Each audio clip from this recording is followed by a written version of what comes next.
Hello, my friends, and welcome back. Thank you very much for being with me again today. See, little by little, it seems like the Russians were not talking smack. And that is, were not really, when they said, for instance, well, NATO wants to expand into Ukraine and that's going to threaten our national security. No, it seems like these guys are showing right now that actually Ukraine is in NATO, it's almost in there. Well, and then the Russians said, well, this is a fight against Russia, and these guys, the West, wants to divide, destroy Russia, maybe break it in 5 areas. Nah, it's just, conspiracy theory coming from the Russians and so on. Well, certain things came into fruition, and they are not shy in saying it. I'm talking about the Westerners, which confirm what the crazies were saying. Now we have a crazy coming out of, I don't know exactly where he comes from, but this guy is a crazy with papers. Okay, and he is activated. Why do I say he's activated? Because he was kept somewhere hidden, and right now he is given a microphone and a speaker somehow. Why? Because whatever stupidity he's saying fits someone's agenda. Therefore, they were going to promote him. It's none other than Saakashvili. You remember Saakashvili? Saakashvili is a former president of the country of Georgia. The guy who attacked Ossetia, remember? And killed some Russian peacekeepers over there. That were, I think, they have a mandate from the Europeans, so they were not over there illegally. And then Russia smacked Saakashvili. Saakashvili, I think, when he tried that, I think that was the first Ukraine. But the West at that time was not ready because did not have the communication. I'm going to show you where Georgia is, and I'm going to show you where Ukraine is, which is Ukraine, all its western side can be transferred weapons from the West. Georgia cannot. So Georgia was very much isolated. So that's why the West could not have intervened then. So Saakashvili got smacked, and eventually he lost the elections and he was kicked out. Then, somehow, I don't know how, this Saakashvili right here, he somehow became the governor of an oblast in, brace yourselves, Ukraine. So the Georgian guy who was educated in the United States of America, and I will tell you that's a red flag for some who know certain things, he became the governor of, as I said, a Ukrainian oblast. I think he became Ukrainian citizen or something. Then last time I knew, it happened about, I don't know, 7, 8, 10 years ago, I don't know. He was seen on a apartment building, high rise, wanting to commit suicide. They said he's crazy and so on. They got him off the building, and then he tried to go back to Georgia. He got arrested. He's got in prison for a lot of hanky-panky that he did. And right now he's back in business. I don't know who activated his former employers, which are... Now let me tell you what happened with Saakashvili. Not with Saakashvili. With people educated in the United States and all of a sudden coming back home in their native country and shooting from a nobody, just showed up at the airport. As a nobody, with a degree, shoots in 1 or 2 years as the president or as the prime minister of the minister of, economy, something like this. It happens in Romania. Just not even a year, someone who was educated in Harvard or it was Yale, a Romanian, came back. She was appointed immediately as the minister of economy. I can't remember the finance. Until Ponta, I think it was. Ponta was, a very annoying guy anyway. I'm not going to go into that one, but let's go back to this guy. This guy, Saakashvili, is going to say certain things that maybe will make the Russian population, think, wait a minute, maybe those guys in the Kremlin did not talk smack about everybody wanting to get something from us and breaking us in 5 parts, 1,000 parts. Here it is. Something like this, if a Russian would have said it, would have been considered, revisionistic point of view, oh my God, and so on. Land grab. That's what they will call it. So this comes from Ukrainska Pravda, and this is Saakashvili, right here. We should prepare to arrange Georgian-Ukrainian border on Pso River. I say, oh, this must be somewhere in Russia currently or something like that. And wait a second, what do you mean Georgia will have a border with Ukraine? Well, it seems like. So this guy, let's read here.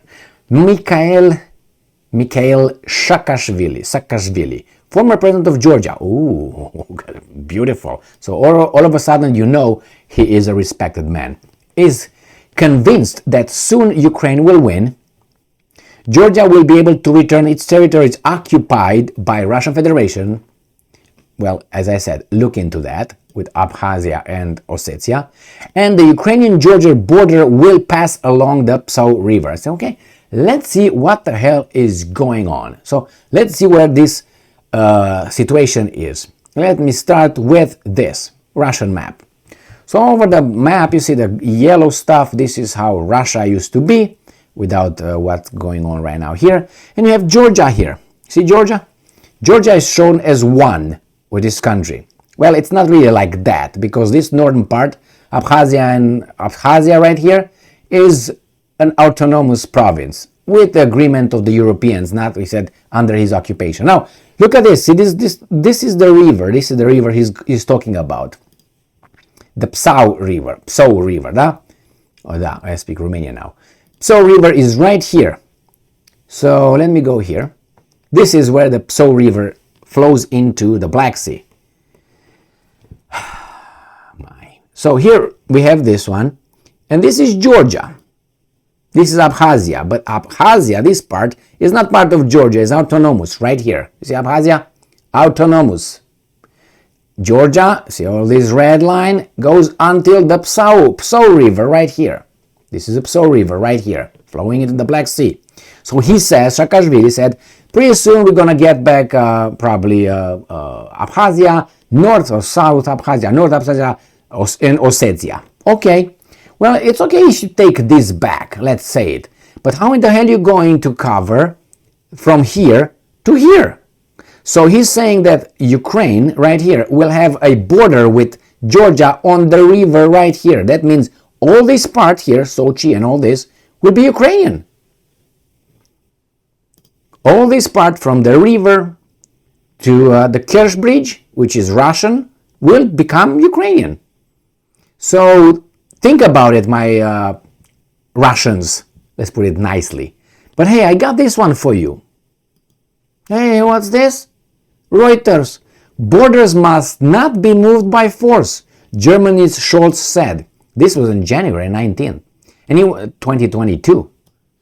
So this was in January 1922, my friends.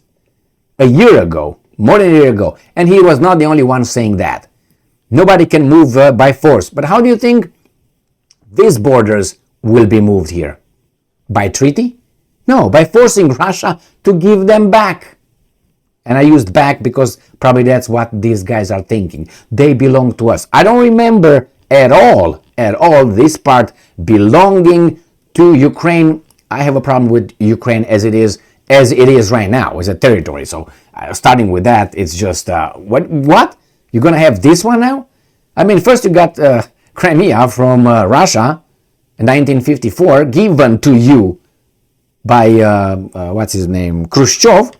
Then you have this part, south of Moldova, given to you by Stalin from Romania. Then you have this portion right here up north of Romania, given to you by Stalin from Romania via the 1940 ultimatum. Moldova was taken by Stalin by an ultimatum and is not back to Romania, even though this guy's a mafiosi state right here. Then you got here Transcarpathia, used to be Hungary's. You have it right here by Lvov.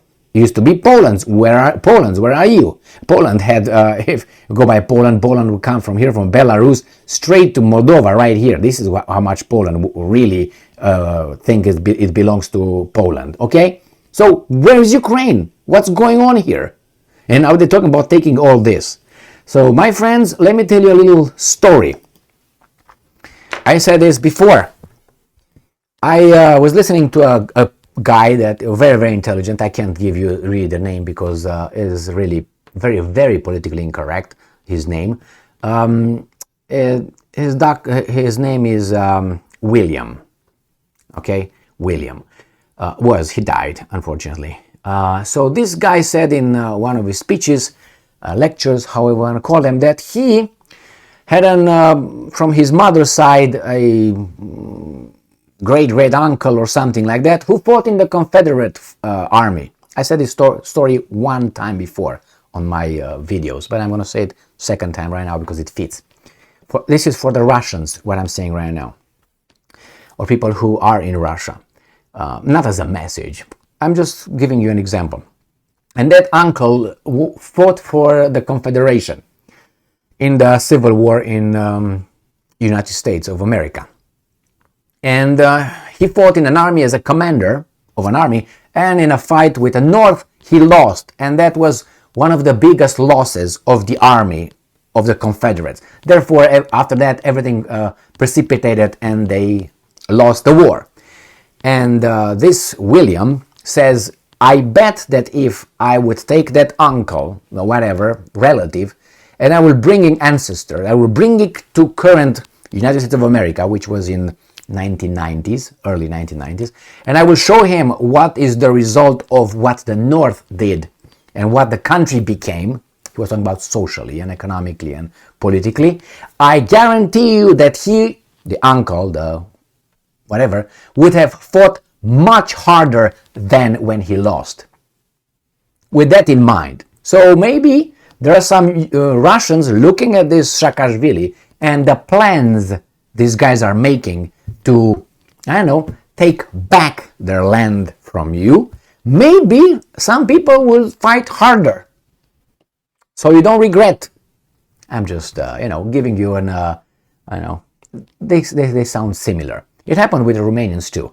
When you look what happened and you say, maybe I should have fought harder then and don't lose. You can't fight harder. I mean, what, you think that guy did not want to fight harder? But anyway, you got my message. So these guys are ready to break you, ready to take back their lands that I don't remember being theirs in the first place. But anyway, I'm talking about Ukraine. I know about Georgia, but I know about Ukraine. Okay? Thank you very much for being with me again today. Stay strong, stay smart, look for the truth, and be just.